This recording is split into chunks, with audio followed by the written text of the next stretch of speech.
क्या आप जानते हैं भारत की 14% आबादी मुसलमानों की है, मगर मुल्क की ताकतवर तरीन कुर्सियों पर इनकी नुमाइंदगी सिर्फ चंद फीसद। ये सवाल नहीं, एक झंझोर देने वाली हकीकत है और आज हम ये पर्दा उठाएं। रिपोर्ट कहती है मुसलमानों की तादाद सिविल सर्विसेज में 14% आबादी के तनासुब से बहुत कम है। तकरीबन 11,591 IAS ऑफिसर्स बने, उनमें मुसलमान 411, यानी सिर्फ 3.5%। अगर बात करी जाए IPS की तो मुल्क के अंदर 4,344 IPS में मुसलमान सिर्फ 151 है।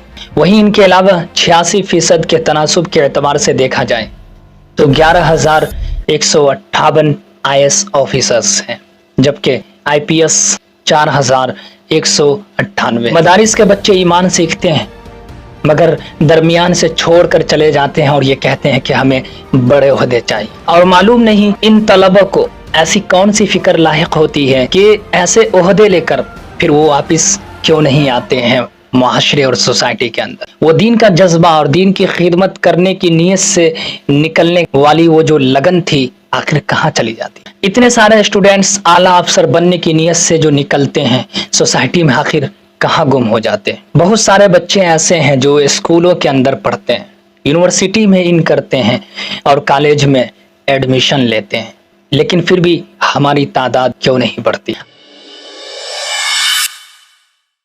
आखिर ये हक की लड़ाई लड़ने की नीयत से निकलने वाले बच्चे कहाँ जाते हैं।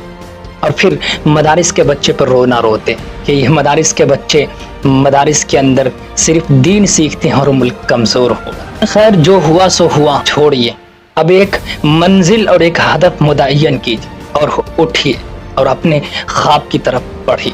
सोचिए एक नौजवान ख्वाब देखता है IAS ऑफिसर बनने का। उनके वालिद साइकिल मरम्मत करते हैं और माँ सिलाई करती है। वो दिन रात पढ़ता है लेकिन निज़ाम और हालात का बोझ उसे पीछे खींच लेता है। ये सिर्फ आदाद नहीं, ये उन हजारों तलबा के टूटे ख्वाब की कहानी।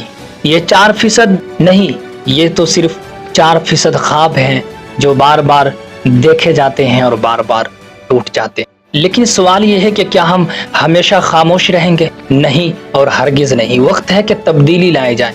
हिंदुस्तान के नौजवान बासलाहियत है, उसके अंदर काम करने का क्षमता है और जज्बा है, लगन है। इन्हें सिर्फ रास्ता चाहिए, मौका चाहिए और एक सहारा चाहिए। ये लड़ाई सिर्फ नुमाइंदगी की नहीं है, ये लड़ाई मुसलमानों के लिए नहीं है, ये लड़ाई मुल्क के हर शहरी के लिए है जो पस्ती से निकलना चाहता है। क्योंकि अगर कोई तबका पीछे रह गया तो मुल्क पर एक जोरदार असर पड़ेगा और हमारा मुल्क तबाह बर्बाद हो जाए। आइए इस पैगाम को घर घर तक पहुंचाएं। अगर आप भी इस मुल्क के अंदर तब्दीली लाना चाहते हैं तो इस वीडियो को लाइक करें, शेयर करें और सब्सक्राइब करें। मैं हूं इब्नुल हिंद कासमी और ये है वो लम्हा जब हम मिलकर ख्वाबों को हकीकत में बदल सकते हैं। तो उठिए और बेदारी का सबूत दीजिए कि हम हिंदुस्तानी